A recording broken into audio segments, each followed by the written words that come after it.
It's February 26, 2024. Coming up, we take a look inside the hearts and minds of the Gopher wrestling team, but what does it take to be a champion? The student-directed one-acts were a resounding success, but it's not just applause that drives the theater department, it's something a whole lot better. Gophers with real-world jobs. How do they find the time and energy? What's the secret to balancing report cards with paychecks? Is the money worth it? The class of 2024 is almost out the door, and it's time to have a post-graduation plan. What are you going to do? Feel like the pressure's on? Imagine having 3 hours to cook for 500 hungry students. The ladies of lunch show us how it's done. All this and more is coming up on your GNN.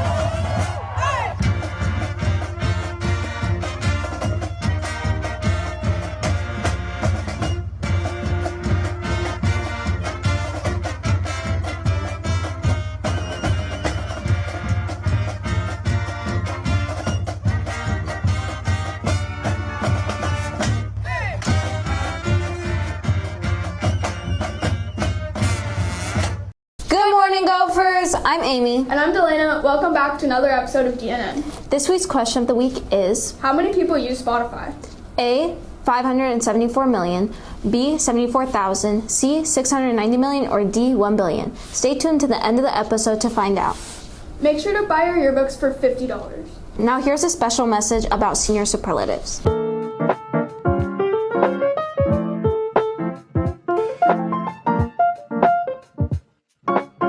Did you guys know we had a digital Argus page instead of the physical newspaper? Make sure to check it out by scanning this QR code to check out some interesting stories and play some fun games. Now on to Jorge, who's going to be telling us a little bit about his wrestling career.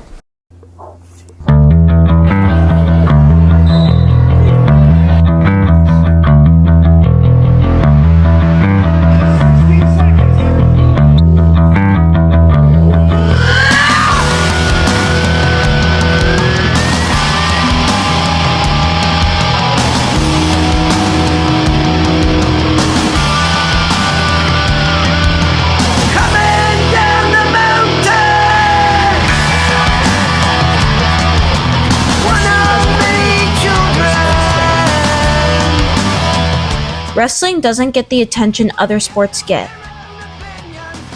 Maybe that's for the better. After all, it is not for the timid. Every day, they go in knowing that they're going to have to push themselves right up to their limit, then through it, until they learn to crave that feeling you get on the other side still standing. Feeling that ache, muscles swollen, all that strength wrapped around an iron cord. If it doesn't hurt, then you're not getting stronger. It's hard for some people to understand why someone would punish themselves like that. 3-hour practices in a hot and airless mat room, eyes sting from all the sweat that drips in them, and the walls get slick. By the end, they're slipping on the wet mat, trying to hold each other down or throw the other guy off with the last little pop of strength, like they had something dug out of the basement they didn't know they had. Students at JHS all say they wake up too early. Wrestlers wake up at 4:30 a.m. for tournaments every weekend. It takes grit. That and maintaining their weight down to the ounce, all while burning thousands of calories every practice, every meet. Because when you step out on that mat, you've got a whole city on your chest. That's quite a feeling. The grit that a wrestler needs is not just physical strength. It's mental toughness and endurance. Consider what the writer Michael Hoff said. Hard times create stronger men. Strong men create good times. Good times create weak men. Weak men create hard times. Think about that. A Gresham wrestler knows what kind of man he wants to be.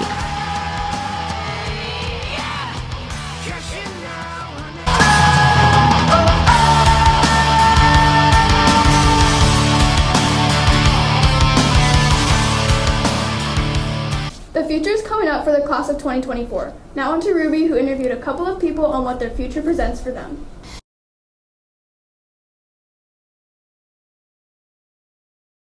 With second semester starting full steam ahead, a lot of seniors are forced to think, what am I going to do in the future? Are you going to college, university, military, or going straight into the workforce? Either way, Gresham is here to help you all out. Now we have an interview with one of our seniors, Casey Jokowski, to show you what his future ambitions are. My name's Casey, and I'm committed to Centralia College, where I'm going to play baseball, and I'm planning on studying exercise science or business. Any worries about college life? Probably the biggest thing that I'm worried about for college is just being apart from like my friends and family, because I'm going to a school where I don't really know anybody because I'm trying to do my own thing, but probably just being separated from the people that I care about. I chose Centralia College because their baseball facilities are super nice, the coaches are great, they have a really great program, and they're also really known for developing their players, so after a couple of years at community college, I would be able to transfer to a bigger school. Your future goals or ambitions after college? After college, if I decide to go with exercise science, I want to become a doctor of physical therapy, and I'd go to grad school to get my doctorate. But I've also looked into just going into business or economics. Do you have any advice for someone that's lost and doesn't know quite yet what they want to do with their life?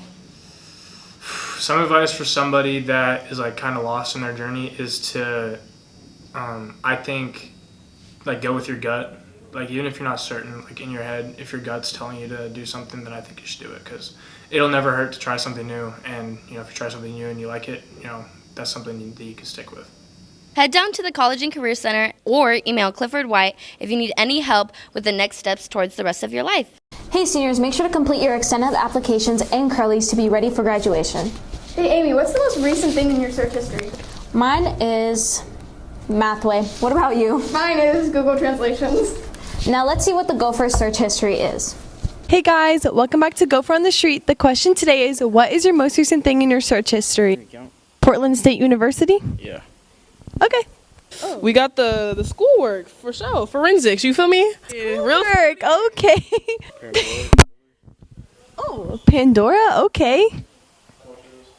Basketball shoes. Okay. No. No? No. Okay. Oh, I don't know. Oh, Dutch Bros. Dutch Bros. Who is Anna Frey? Who is Anna Frey? The TikToker? Yes. Nothing. Private browser? What? What is the most recent thing in your search history? Do you want to check? No, I can't. Okay. My permit. Let's see. How many questions are on the permit test in your search history? Oh, do you want to check? You're scaring me, Steph. What? Oh, it was my chemistry assignment. Okay, chemistry assignment. Madison? Football player. 31 on the Dolphins? I don't know who you are. Classwork. Okay, schoolwork. What's the most recent thing in your search history? Car crash videos, because I was recently in a car crash, so we were trying to... You're like showing that off to everybody. Flipped car and everything, guys. Because we were trying to see. We're just trying to see what it looked like, because there was no footage of it. Okay. How to draw a turtle. How to draw a turtle? Because I can't draw, you know what I'm saying? So Yeah. how to... In your search history. Can I look? Yeah, look. It's dissident. Because we were looking at... Dissident? You know that one girl on bunk that's like crazy? Oh, yeah. Hey, what's the most recent thing in your search history? What's the car? Oh, So what's truly the last thing? Hey, I'm finna... Boom. It's a car. No. It's a car. Hey, what's up? No, I think I'm good. Let's see. Nah, I'd rather not. Old witch from Brave. Okay. Basketball highlights. Let's see. My phone dead. Phone's dead. It's colleges though. What a little liar. All right, Gophers. Thanks for watching. School versus work is a challenge a lot of students face. Now on to Gregory, who interviewed students about that challenge. On any normal morning, if you ask most any normal classmate how they're feeling, the answer is almost always the same. Tired. Sleep deprived. How are you feeling this morning? Good. And why shouldn't they be? High school is hard. It never lets up until that June day that it finally does, and Gophers are released into the wild as fully functioning adults, hopefully with some marketable skills or a path to college. In Oregon, high school graduation requires 48 credits. That's foreign language arts, 3 credits each in math, science, social studies, and CTE. Let's not forget the 2 health/PE credits and a whopping 6 elective credits. Really, though, you need to double those numbers because every class you take only earns half a credit per semester. Then factor 8 semesters over 4 years. We average 8+ hours a day just getting ready for school, attending all 7 classes, and going home. That's a 40-hour work week right there. Let's add to that 1 to 3 hours per night of homework and with more on the weekend.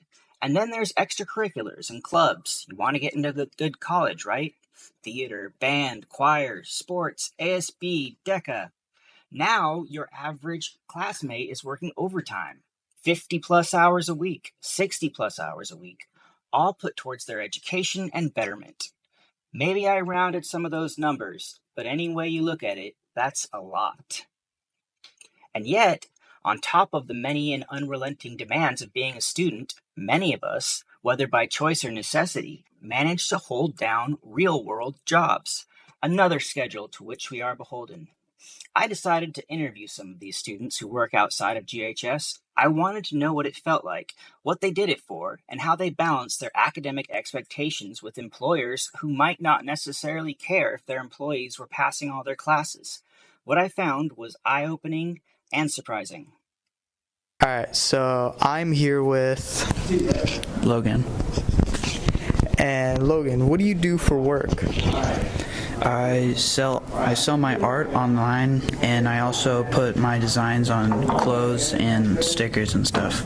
Alright, how much do you enjoy doing your job? It's a lot of fun. You get to make a lot of stuff. I can make whatever I want as long as the website allows it or the customer likes it. So it's a pretty fun job. I never have to really think of what I'm making since it's not for me. But it's overall a pretty fun job. It's not very repetitive. Something new every time I get an order. My name is Jonathan Hibden, and I work at Wendy's. I do the drinks, pull up through window, and on occasion I'll do the fries, nuggets, and the grill and the meat. Do I enjoy working at Wendy's? For the most part, I do. I would say yes, because a big part of working there is getting to know the people you're working with and the customers. And I feel like I thrive off like that human interaction between all these different people. So for the most part, I'd say, yeah, I do enjoy working there. Sometimes I'll go in areas like 11, 12, then get off at, just one time we're out of close, so, staying until 1 a.m. But most nights I'm there till 10, maybe 10:30, 11 at the latest. It's rare that I will close. So, yeah, I think most of the time I get home pretty tired, yeah. Looking at my current schedule now, that being Friday and the weekends around 4 to 5 p.m. till closing hours, I'd say I definitely have enough time to do it. However, if I get called in when someone else calls out or this and that, it definitely would vary on circumstances. Currently, I am passing all my classes with an average of 70 or above. However, I have noticed that with my time management and the hours I'm scheduled being sloppy and not quite as well as I should be, my grades have slipped down quite a bit. However, I do plan on getting my grind back up to get those grades up to at least a B or higher. I work at Chick-fil-A. I work front of house, so I take orders for guests at the, my typical day, like wake up at 6 in the morning. I get here at 7 for work, for school. And then I leave school around 12:45 and I go straight home. And then let's say I get home at 1 and I go ahead and get ready and I leave home at 1:30 so I can get there at work at 2. They work 2 to 10:30 and then I don't get home until like 11. They scheduled me for 50 hours this week. I always pick up shifts like during school from time to time, and over the week I can accumulate like 50 or 55 hours a week because I've been drinking like coffee or energy drinks, which are extremely unhealthy, and I'm aware. One of the reasons why I prioritize work over school is I'm not feeling too much engaged to do schoolwork. since my academic goals are unclear, which makes it easier for me to focus more on work than school. And then I do find more enjoyment at work than at school, so that also naturally makes me more inclined to focusing more at work. Our wonderful lunch staff prepared meals every day for our students, and we get behind the scenes and interviews. Sarah and Amy went to the One Acts that was directed by students at GHS, and here are the behind the scenes. Hi, I am Mr. Joseph, the drama director at Gresham High School. So One Acts, they've been around for the past 25 years at Gresham High School, and what they are is it is an opportunity for seniors to have a leadership opportunity and to be able to direct underclassmen in some of their first ever performances on stage. And so seniors get to be behind the scenes, cast, direct, pick out a show, and run the rehearsal process, while underclassmen get an opportunity to be on stage and be in large featured roles. The Gresham High School Theater Department held this year's one-act plays this past January, and it was an entertaining combination of talent, humor, spirit, and bonding throughout the cast and crew. They started out the night with 3 exciting plays: Goldilocks on Trial, Cut, and Bedtime Stories. Here are some words from the amazing senior directors that worked so hard to get these shows together. Hi, I'm Julia Hollenbach. I'm Maya Franzen. Hello, my name is Biosalinda Lopez Gonzalez. I'm Richard Boyce. Hello, my name is Zero Fuentes. I'm Lynn Wynn. Hi, I'm Natalia Lopez. We directed Bedtime Stories as told by our dad who messed them up, and it was by Ed Monk. And we're producing Goldilocks on Trial. And our one act is Cut by Ed Monk. It's about this dad who's trying to get his children to fall asleep, but they won't go to bed without their bedtime stories, and he has to make them up because he doesn't remember them. So they're just a bunch of bedtime stories, but all messed up. Goldilocks on Trial is about Goldilocks being accused of breaking and entering the 3 little bears' house, and then a whole bunch of witnesses of her friends and the bears' family friends are testifying against her to see if she's guilty or not guilty. So our one act is a little different. It doesn't really have like a full-on story. It's a play within a play within a play. And it's basically about these characters, these people who are performing a play, and then that play turns into a fake rehearsal. And directors come out and they start yelling at each other, and the characters get confused because they don't know which characters they're playing, and it's just like them trying to frantically figure out where they are, who they are, and what's happening.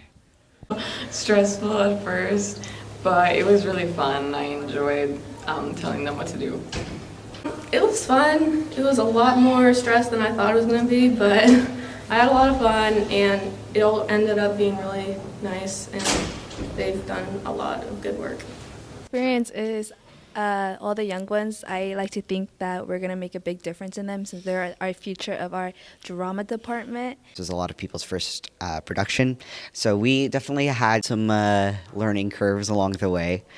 But I'm also so extremely proud of them because while, yes, this is their first time being up on stage, they are so fantastic at it, and it's so awesome to see them, flourish. With directing, I actually got to feel like a senior. I got to feel like I was helping people, and being able to put this entire show together and then see it being performed as well, even better than how we were rehearsing it, was very rewarding for me. I've had lots of fun. It's definitely very different being on the other end and like putting everything together. It's a very different experience than I thought it'd be, but it's been so fun and so rewarding seeing all of our cast, like growing closer with everyone, meeting a bunch of new people and underclassmen, and seeing how everyone has just grown. Directing One Acts has just given me the chance to kind of step out of my comfort zone and really talk to people more, and it's just been really fun. I've wanted to direct for a very long time, being in theater, so I really got this exciting chance to do that. One of our cast members ran into a wall by accident because there was a door and it was closed and it was supposed to be open. People mistaking their lines and saying other words. That was a big one. Extremely funny. That was a big one. My cast know what I mean, but yeah. Yeah. One of our cast members, she plays a director, and she runs down from the doors of the auditorium through like the sides, and she ran in she fell really hard, and it was, okay, I feel so bad, but it was really funny. She like flipped over. I'm not gonna call her out, but she just as she is, and it was really funny. But she put it together, like she covered it up really well. It just looked like it was a part of the show, which I was very proud of. They ended out the night with announcing numerous awards voted by the audience, in which the play Cut, directed by Italia, Zero, and Lynn, won Best One Act. Congratulations on your wins, and great job to every cast involved.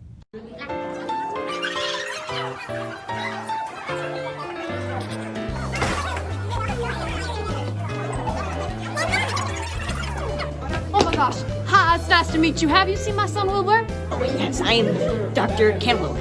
I like to do boys. Yeah. Shaka, bro! Nice to meet you. I don't shake hands with the common, thank you. Hello, it's nice to meet you. Hi, what's your name? My name's Ashley. What's your favorite color? What's your favorite animal? My favorite animal is a pig because they're pink. Org! Nice to meet you. Is this in the script?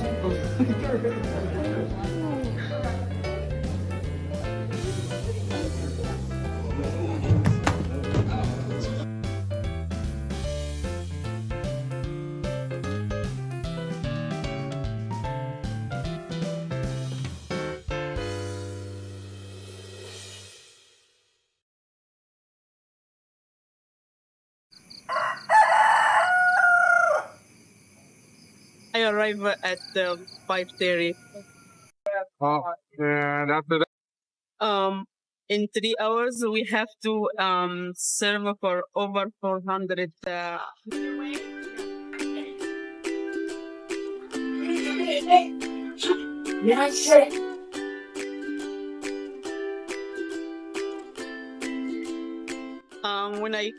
When I come 5:30, I check my menu. We prepare our food, cut the fruit and veggie, and open the cans. I have in my kitchen 6 people, and everybody here cut food, they cut fruit and veggie.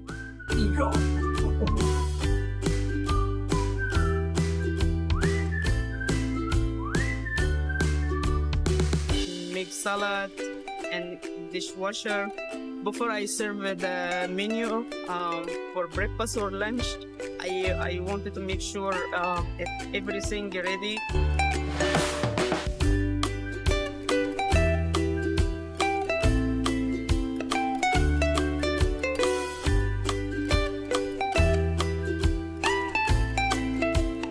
Like plates and fork and spoons, and all the food ready for service.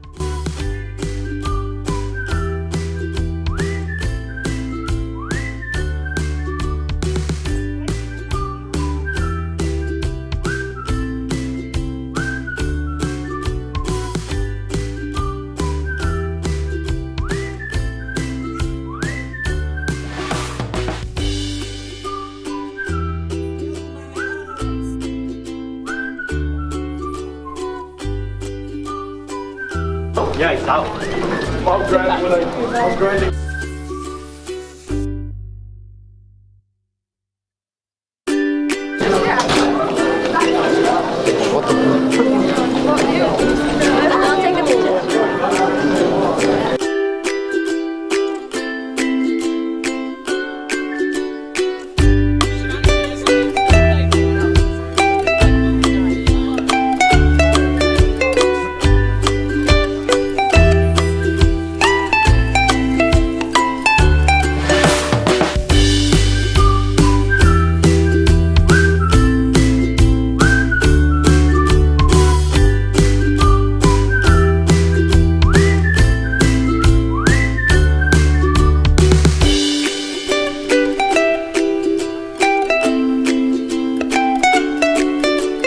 Have you guys thought about the question of the week yet? How many people use Spotify? A, 574 million, B, 74,000, C, 690 million, or D, 1 billion? The answer is A, 574 million. Thank you guys so much for watching. See you next week.